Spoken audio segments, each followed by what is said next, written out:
So central, blah, blah, blah.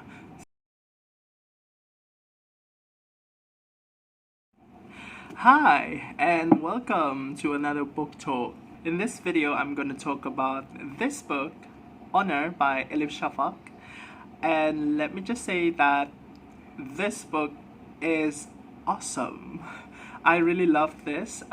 It's another great book by ELif Shafak. I really love her writing, and this one didn't disappoint. And yeah, it was literally a page turner, and I couldn't stop myself reading this book. Usually I get distracted easily, but this time with this book I was able to just continue reading and reading. I noticed that some of the books that I've read this year are quite good, and those books have been like really enjoyable for me, and I'm really glad that I was able to kind of like encounter those books and enjoy them.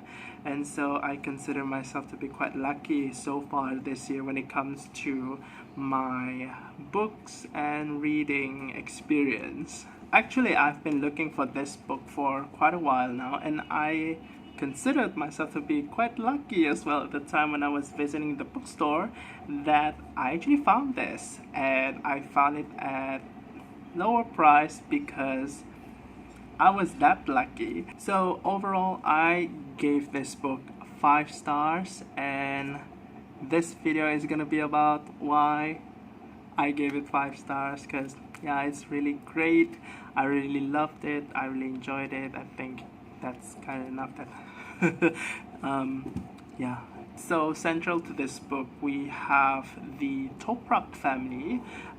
There are altogether 5 of them. They are living in London. We have the parents, Pembe the mother, and Adam the father, and we also have the children, Iskandar, who is the eldest, Esma, and Yunus, the daughter, who is the second child, and the youngest son. Maybe there are going to be a bit of spoilers, but I'm just going to say it. Central to this novel is the event of honor killing involving Iskandar killing his mother, Pembe. But later, as you'll see in this book, things might not appear as they seem, because that killing event it's kind of connected. There's a bit of a twist at the end that is connected to the family background of Pembe, and if you read this book you're gonna find out about it.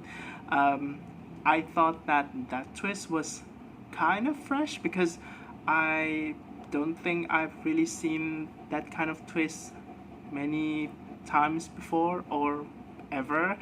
But I would say that writing that twist, including that particular twist in this book, it can go wrong quite easily, but I thought that in this book at least it was executed quite well.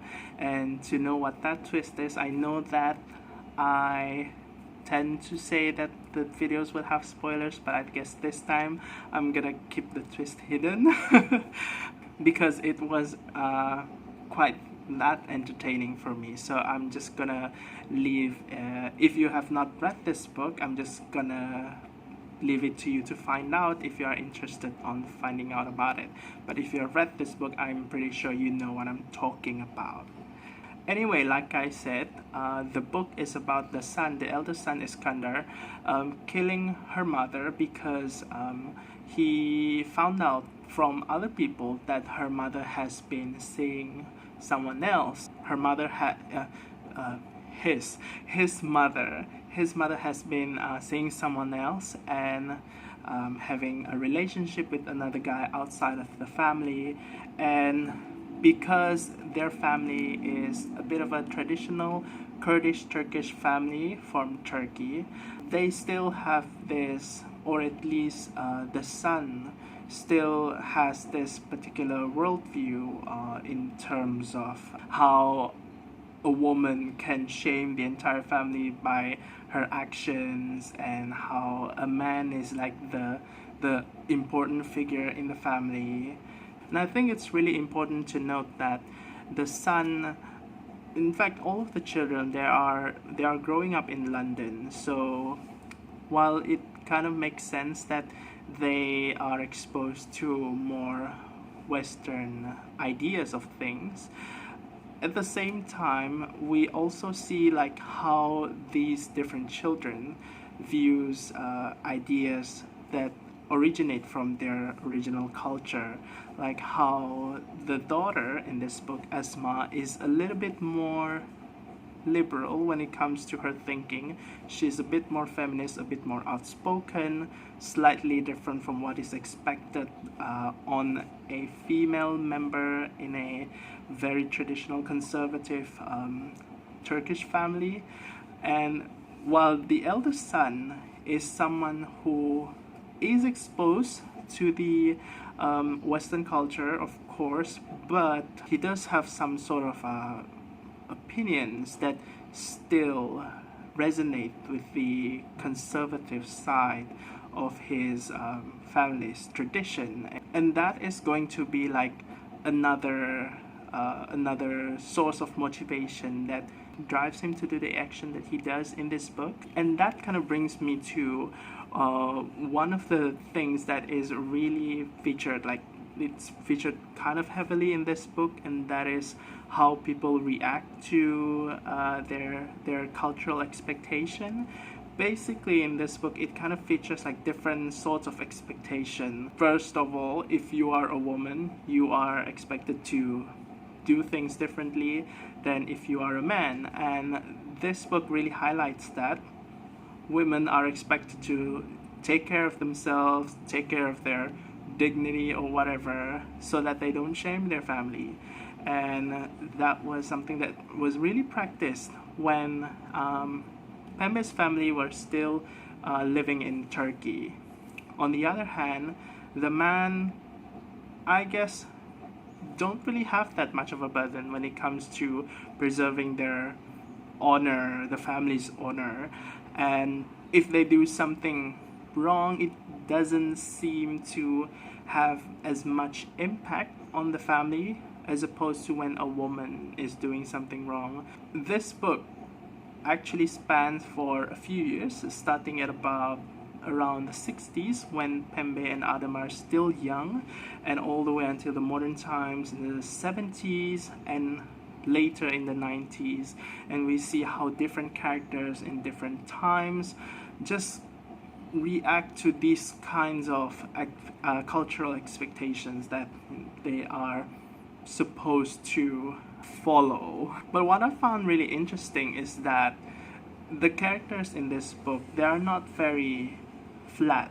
And what I mean by that is they are not simply just like caricatures or figures who represent a certain value, but instead, even though they do things that may not agree with the readers, things that we might not necessarily jive with, we still see them as humans, or at least I still see these characters as individual humans. And I think that that is really awesome, because books that present its characters as humans rather than just ideas in the shape of a person is always going to be awesome, because you are able to kind of insert, or at least insert, some of your own humanity in those characters and kind of relate to them, even though those characters are people who do something that you don't agree with. What I really like is that even though this book is based on the idea that there is this different expectations on men and women in a very traditional Turkish family, we also see what are the internal struggles or conflicts, full-fleshed conflict, internal conflict that the men, especially the male characters, have. In regards to the tradition, we see that they have this sort of conflicts in them. Even though it's quite small, but they still have a little bit of conflict. It's not like they 100% really happy with following all of the traditions that they are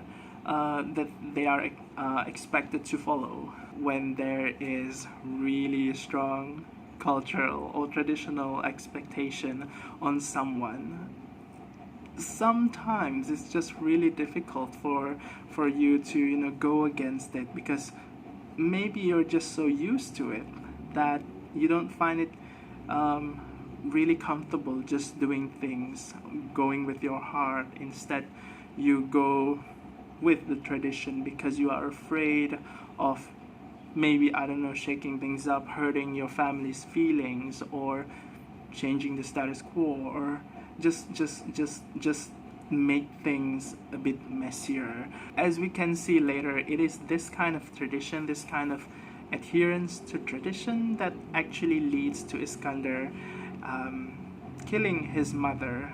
I like the ending because even though there's this, even though the book kind of promises some sort of a nice happy ending for Iskander, it kind of breaks that towards the end, but it still wasn't a completely bad ending. It was like more of a bittersweet ending, and now Iskander has to deal with his own guilt in a more, I would say, mature way. It's not something that is really like a cop out for him, just to give him some sort of enlightened happy ending. And I thought that this really makes all of the characters, especially Iskander, someone who is more human. So overall, I just find myself really immersed in this book. The characters are really colorful. There are, of course, characters that are likable. There are also characters that are kind of insufferable. They make terrible decisions because of, their cultural expectations, the community's expectations, and you kind of feel sorry for them, but at the same time you kind of feel mad about them, because why do they do that? Why do they do certain things? It was I don't know, you just feel mad about them. But at the same time, it's good to step back and think, because you are the reader and you are not actually like 100% in their shoes, and you don't experience what the characters are experiencing. And I think it's also kind of interesting to think about, like, why are you mad at them, and if you happen to be in their situation, would you do the same thing? Like, I'm pretty sure a lot of people here also live with certain sets of cultural rules or cultural expectations, and some of those expectations may not be really damaging as the one that is featured in this book. But I think it's really interesting also to maybe think about, like, what if you just have to break those expectations in your daily life?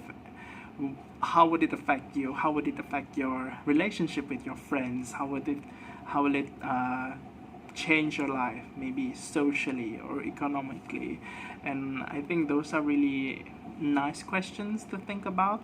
And this book is just pretty much a more extreme example of how it is to try, or maybe not to try, to oppose an established culture or tradition.